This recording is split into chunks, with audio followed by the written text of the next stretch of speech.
जैसा कि आपने सुना होगा, जो पानी गतिशील होता है वही स्वच्छ और काम के लायक होता है, और जो रुका हुआ है वह कभी भी कीचड़ बन जाता है।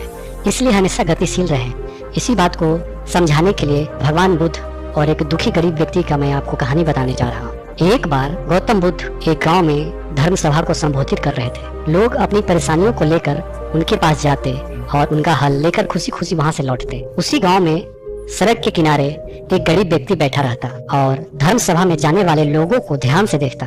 उसे बड़ा आश्चर्य होता कि लोग अंदर तो बड़ा दुखी लेकर चेहरा जाते हैं, लेकिन जब वापस आते हैं तो बड़े प्रसन्न दिखाई देते हैं। और ये चीजें देखकर वो गरीब व्यक्ति बहुत ही आश्चर्यचकित हुआ। उस गरीब को लगा कि क्यों ना वह भी अपनी समस्या बुद्ध के सामने रखे। मन में यह विचार लिए वह महात्मा बुद्ध के पास पहुंचा। वहां जाकर उस दुखी गरीब व्यक्ति ने देखा कि लोग पंक्तिबद्ध खड़े होकर उन्हें अपनी समस्या बता रहे थे और वह मुस्कुराते हुए सबकी समस्या हल कर रहे थे। जब उसकी बारी आई तो उसने सबसे पहले महात्मा को प्रणाम किया और कहा, भगवान, इस गांव में लगभग सभी लोग खुश हैं और समृद्ध हैं, फिर मैं ही क्यों गरीब हूँ। इस पर भगवान बुद्ध मुस्कुराते हुए बोले, तुम गरीब और निर्धन इसलिए हो क्योंकि तुमने आज तक किसी को कुछ नहीं दिया। आश्चर्यचकित होकर गरीब बोला, भगवान, मेरे पास भला दूसरों को देने के लिए क्या होगा। मेरा तो स्वयं का गुजारा बहुत मुश्किल से हो पाता है।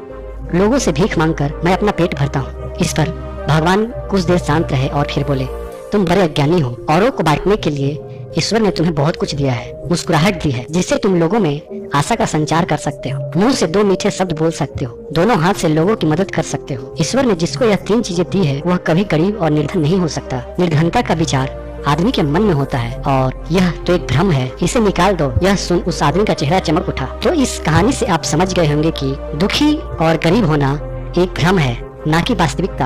आप जैसा सोच रखते हैं वैसा बन जाते हैं। आप दूसरों की मदद करेंगे तो आप हमेशा खुश रहेंगे।